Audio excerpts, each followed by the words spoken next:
Suárez, Community Manager y directora de Centauro Ediciones Colombia. Bueno, como todos los lunes, hoy tenemos un invitado muy especial.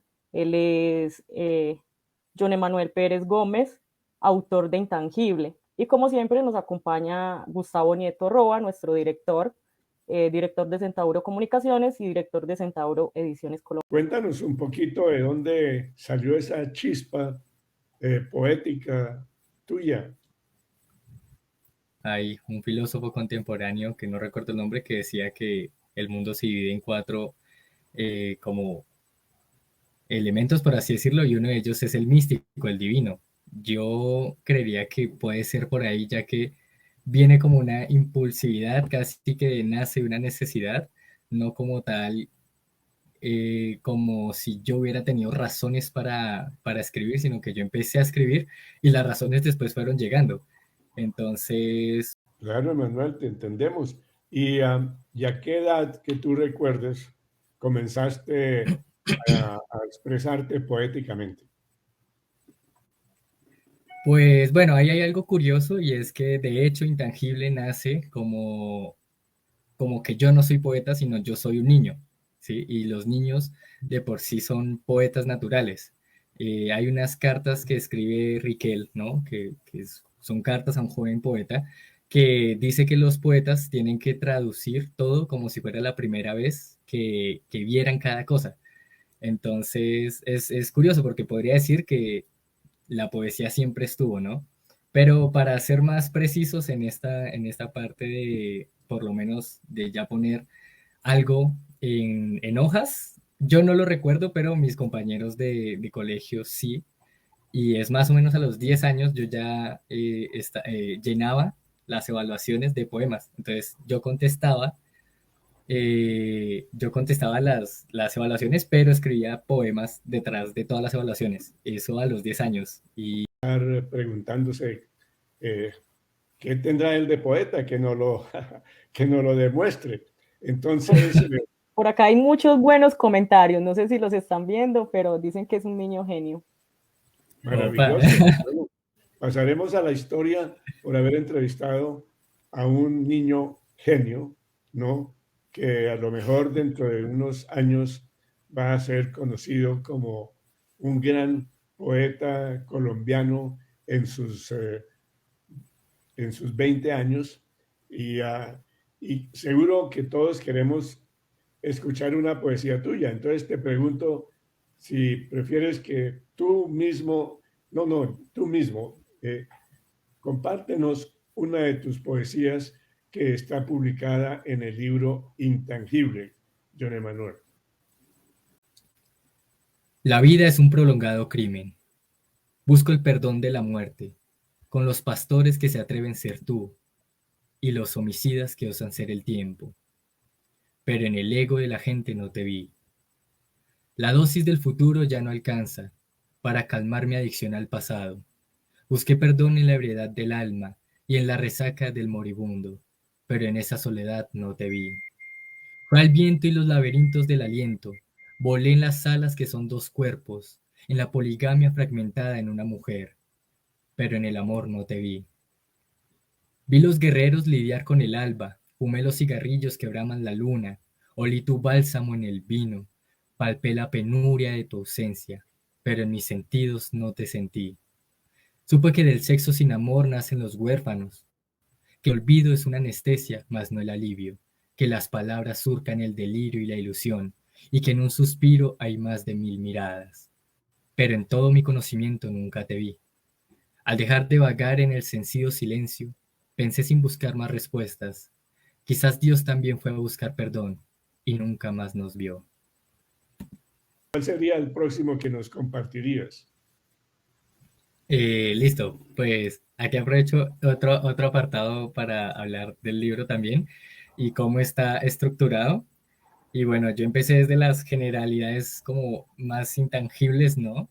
Entonces por eso se empieza con Dios, que yo siento que es como lo supremo, si Dios existe, es necesario que exista, ¿no? Pero aparte, si entre comillas no existe, es la mejor metáfora que hemos inventado, ¿no?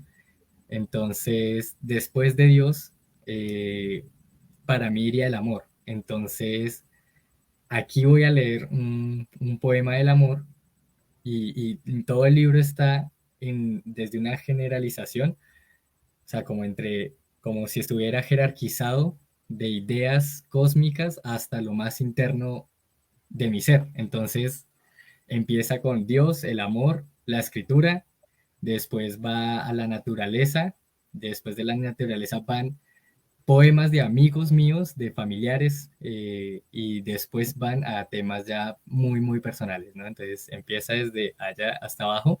Entonces, en ese orden de ideas, iríamos con el amor, ¿no? A Y ver, el mismo juego de vida y muerte, ¿no? De dejar morir o no estos conceptos, ¿no? Entonces, aquí va. Evitarte. Topo de tus ojos, sepulto en la cuna de las rosas, un muerto. Así tu desvelo no me halla, ni el perfume de tu carne, que es tu aurora. Confino mi voz de tu beso de nieve, donde se deja huella, donde se muere de frío. Evito mi pensamiento si te siente, para prevenir de tu helada mano la evaporación de mi corazón caliente. Evito sembrar tu llanto, rocío de tus mejillas, sin evitarlo del todo, porque te quiero. acabas de mencionar a Dios y el amor. Y yo sé que a una edad, a los 21 años, pues entender el concepto de Dios y el concepto del amor no siempre es fácil. Por eso sería bueno si tú nos compartes para ti cuando se habla y cuando te refieres a Dios, ¿cómo sientes eso? ¿Qué es Dios para ti? Bueno, para mí Dios es el único poeta que existe. Eh, porque siento que la poesía viene de es el sentimiento en sí. Entonces, cualquier cosa que nos haga como poder sentir ese algo que no sabemos explicar por dentro, eso es poesía. Y lo que intenta hacer un poeta es intentar replicar ese sentimiento, ¿sí? Entonces, si me voy como a esa explicación que yo le doy a la poesía y al poema, siento que el poeta solo puede intentar copiar las metáforas que ya hizo Dios, ¿no? Porque igual todos los poetas lo que hacen es hacer una transmutación de los conceptos que ya están. Entonces, para mí Dios yo lo veo como el único poeta original que existe y por eso todos los otros, nosotros los poetas de carne y hueso, por así decirlo, siempre pareciera que tuviéramos una nostalgia, que pareciera, o sea, siempre es una constante nostalgia que tenemos hacia no poder lograr esa perfección, esa exactitud, pero es precisamente porque no podemos. Y cuando yo hablo de Dios, lo veo como el poeta y la poesía a la vez, y a la poesía la veo como esa clase de utopía, ¿no? Que no sirve, o sea, no sirve para algo en concreto que nosotros podamos entender, sino más bien cómo sirve la utopía normalmente, ¿no? Que la utopía, que lo dijo Fernando Birri, o bueno, lo escuché de Eduardo Galeano y él decía que lo había dicho Fernando Birri, que la utopía siempre está en el horizonte y si tú caminas 10 pasos, la utopía va a caminar 10 pasos más. Entonces, ¿para qué sirve la utopía si es inalcanzable? Entonces él respondía que era para caminar. Entonces siento yo que tanto Dios es eso, un algo inalcanzable que igual nos ayuda a caminar. Es la primera vez que yo escucho, John Emanuel, ese concepto de Dios, el poeta máximo, ¿no? Y qué lindo, me encanta que hayas tenido Sí.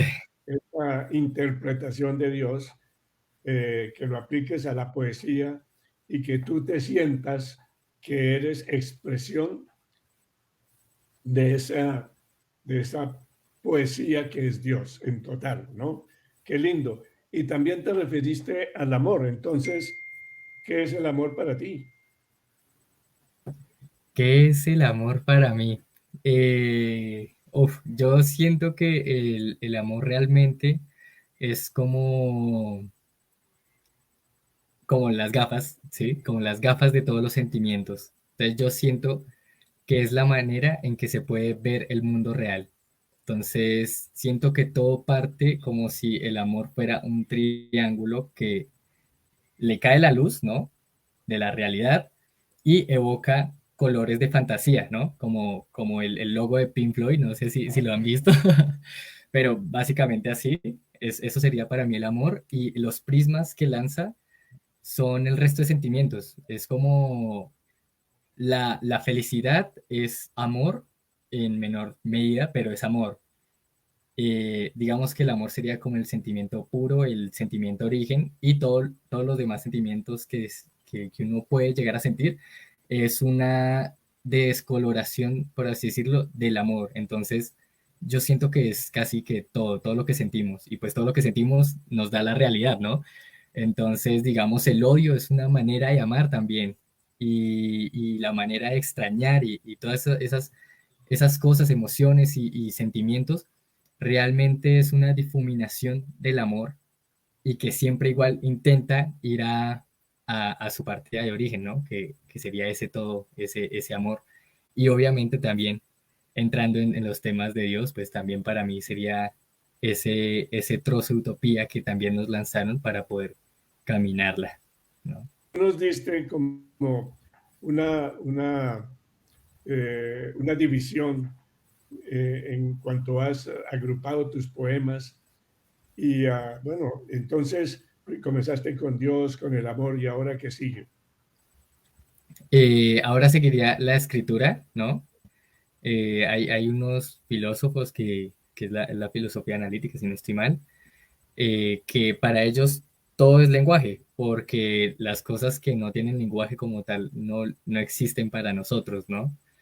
Entonces, claro, estoy hablando de como lo que pasa antes de la creación, ¿no? Que siento que es Dios y el amor, y ya cuando se hace el mundo, que siento que es la misma escritura, y, y también porque pues obviamente es mi trabajo y acá hay algo curioso y es que la escritura se ve mucho como un trabajo que, que no da nada, ¿no? Pero la escritura ha hecho todos los conocimientos, o bueno, por lo menos los ha mantenido y los ha podido generar o seguir generando de una manera más rápida. Entonces, por eso iría para mí la escritura, no como un tema de ego de que la escritura sea mejor que cualquier otra cosa, ¿no? Sino como esa necesidad, ¿no? Porque justamente lo que nos hace diferentes a las otras especies es el lenguaje, o por lo menos la manera en la que manejamos este lenguaje, ¿no? Y con esto doy pie a hablar de que ya murió la misión del escritor, murió. Y, y durante todo esta creación de intangible, yo me di cuenta que eso murió, pero lo especial de que eso haya muerto es que entonces no hay un sentido para seguirla haciendo. Eso después lo voy a explicar, pero voy a leer el poema y después pasamos, si quieres, a hablar un poco más de por qué para mí murió, pero de que haya muerto es bueno. Entonces se llama La faena del escritor murió y dice, sobre el cielo infinito se construyó el cementerio del olvido. Se tallaron las estrellas dilatadas que se avivan como ojos por las sombras, porque cada hoja conoce todas las palabras y cada mirada, cada silencio. La historia sobre la cultura olvidó sus dioses. Todo amor ha vivido en otros corazones.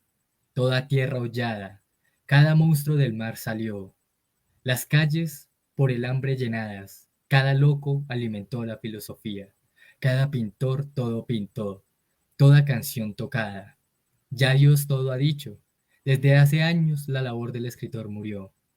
Nosotros seguimos vivos por el simple hecho de que la labor de los lectores aún no ha encontrado su fin. ¿Qué te refieres cuando dices murió el escritor, la escritura? antes, digamos, los escritores hablaban con los dioses, ¿no? Y eran como los únicos capacitados para poder traducir lo que los dioses hablaban y lo que los dioses decían, y los poetas lo que hacían era poderlo traducir a los demás, a la gente del pueblo. Y después pasamos a los reyes, ¿no? Los poetas. Entonces podíamos estar con los reyes más grandes y después bajar al pueblo y hablar con todos totalmente normal, ¿no? Y éramos como los únicos que teníamos esa licencia poética, llamémosla así.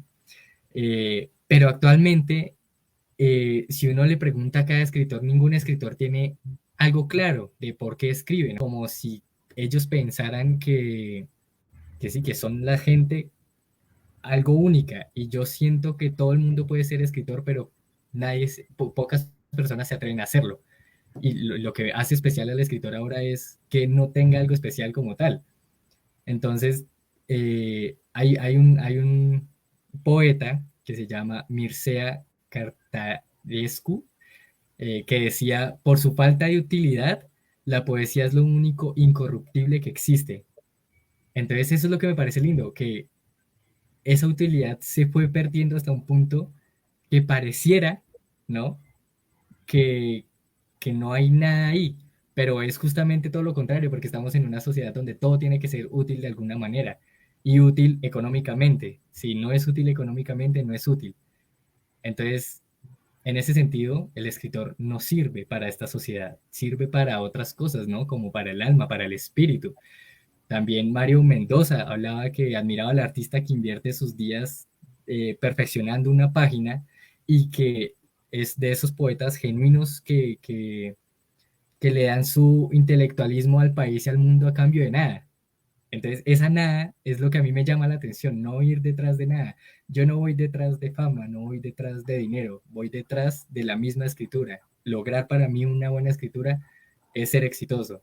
Y entonces pierdo el sentido, o sea, la vida o la sociedad, para la sociedad yo no soy útil y entonces el escritor se pierde. Pero para mí me da todo el sentido de ser escritor. Es No, esa don la Emanuel, ironía que mira, manejo. la verdad es que muchos poetas con los que yo he hablado y compartido, su queja es que es muy difícil llegarle a mucha gente con su poesía. Bueno, la gente escribe para que mucha gente los lea, ¿no? Para compartir. ¿A ti no te decepciona esto de que es muy difícil conseguir seguidores de poesía, de tu poesía, por ejemplo? Hay en el budismo, hay algo llamado la acción sin mérito. Y es como cuando tú haces una acción, ¿no? Valga la redundancia, y no buscas nada más allá fuera de la acción, sino hacer la misma acción. Entonces, yo me he basado mucho en mi filosofía de vida en eso. Y además porque hay una metáfora de Sísifo, que esto me lo dio un psicólogo, un amigo psicólogo, de que Sísifo es alguien que está llevando una piedra a una cima eterna, por toda la eternidad. Y que si uno como que puede mirar esa metáfora a más profundidad, dice que toda la vida es eso. Toda la vida en sí es siempre llevar una piedra hacia una cima eternamente, porque siempre vamos a querer algo más, ¿no? Y ese algo más siempre va a ser esa piedra. Y entonces cuando esa metáfora entró en mi mente, me di cuenta que no hay que esperar algo como tal, sino las mismas acciones que nosotros hacemos, que las mismas acciones que nosotros realizamos debe ser la meta en sí. Entonces, puede ser que yo, pues claro, con 22 años ya tengo 2 libros, 70 poemas publicados y diplomas ganados de literatura. Puede ser que sea exitoso, pero, pero exitoso ante los demás, porque yo con lo que he escrito, yo ya me siento exitoso. Esa sería como mi respuesta ante eso que me cuentas. Yo no me siento inconforme de lo que la poesía, digamos que me da, porque yo soy el que le siente que le debe a la poesía y no que la poesía me debe algo a mí y mucho menos la sociedad, ¿no? Wow, ya. Entonces mi pregunta es, pues, ¿cómo es ese proceso de pronto comenzar a escribir un poema y cómo tú te ves dentro de 5, 10, 15 años siendo un poeta? Bueno, pues ¿cómo me inspiro? La verdad que digamos que algo que he leído mucho y que también lo he comprobado empíricamente, por así decirlo, es que más que inspiración hay una frase de Picasso que decía como la inspiración existe pero debe encontrarnos trabajando. Entonces, cuando me pongo a escribir, siempre le dedico mucho porque para mí nace como lo que les decía de una necesidad.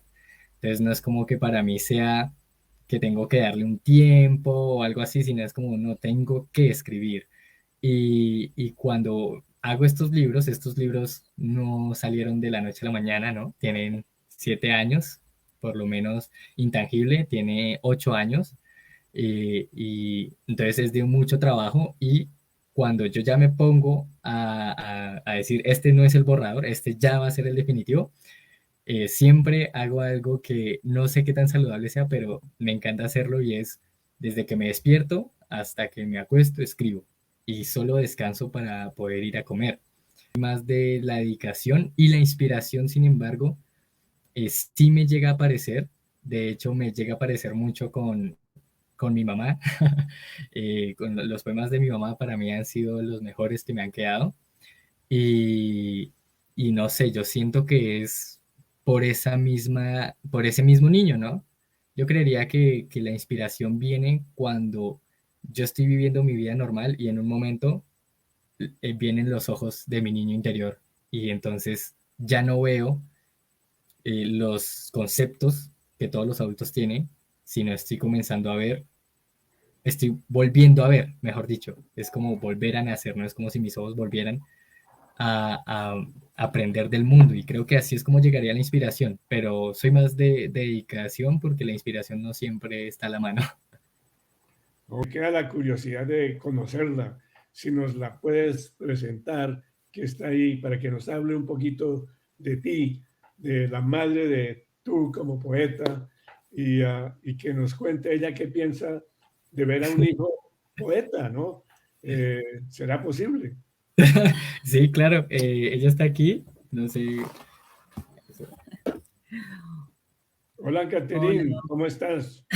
hola Gustavo, hola a todas las personas que están conectadas, escuchando y hasta donde lleguen estos mensajes maravillosos que es la poesía y sobre todo pues de este libro intangible que ha elaborado mi hijo y que lo he venido acompañando en su escritura durante tantos años para poder hacer tangible este libro que expresa una cantidad de emociones, de pensamientos, de vivencias, que de una u otra forma todos los seres nos podemos estar identificando en cada una de ellas y sacar esa poesía, ¿no? Que hay ahí, que a veces no comprendemos, muchas veces poco entendida o poco conocida, pero si le damos la oportunidad a leer estos poemas, vamos a empezar a entendernos un poco más, porque en cada uno se va esa experiencia que nos lleva, como dice él, de esa oscuridad hacia la luz y de ver que todo es una poesía intangible.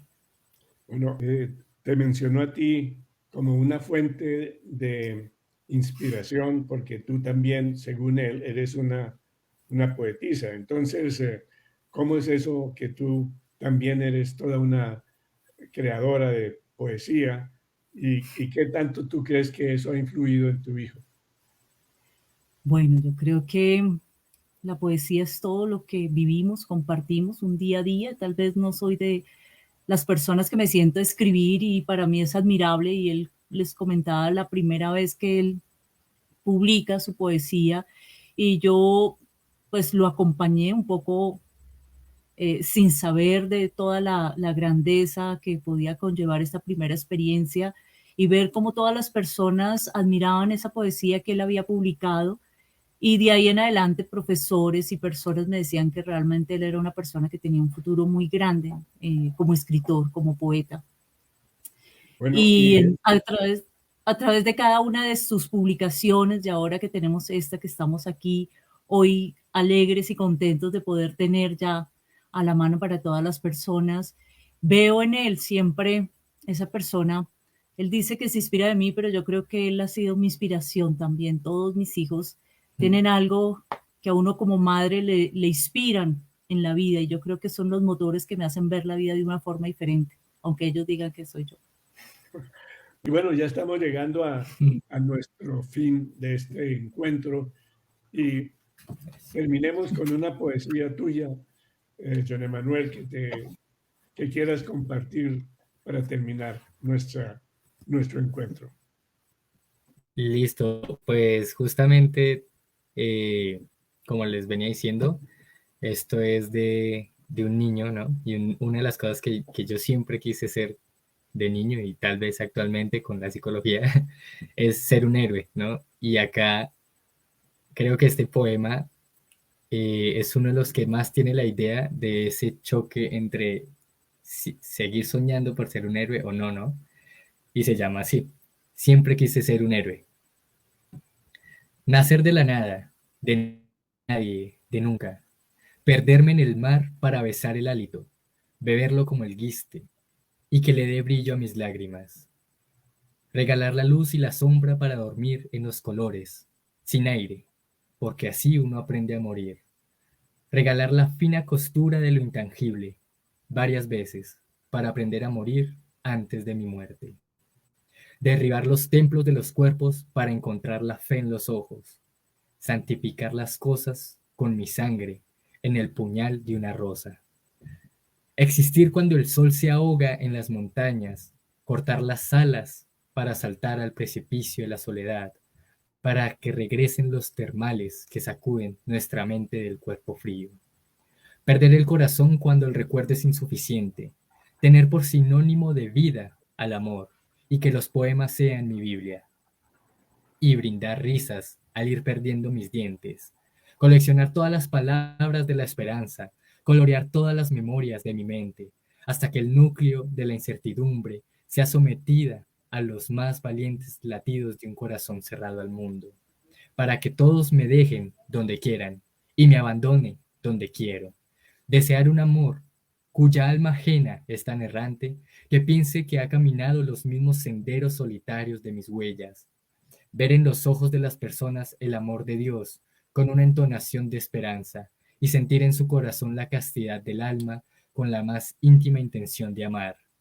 Siempre quise ser un héroe, nacer de la nada, de nadie, de nunca, pero en vez de eso, estoy esperando lo que sea que mi esperanza espera.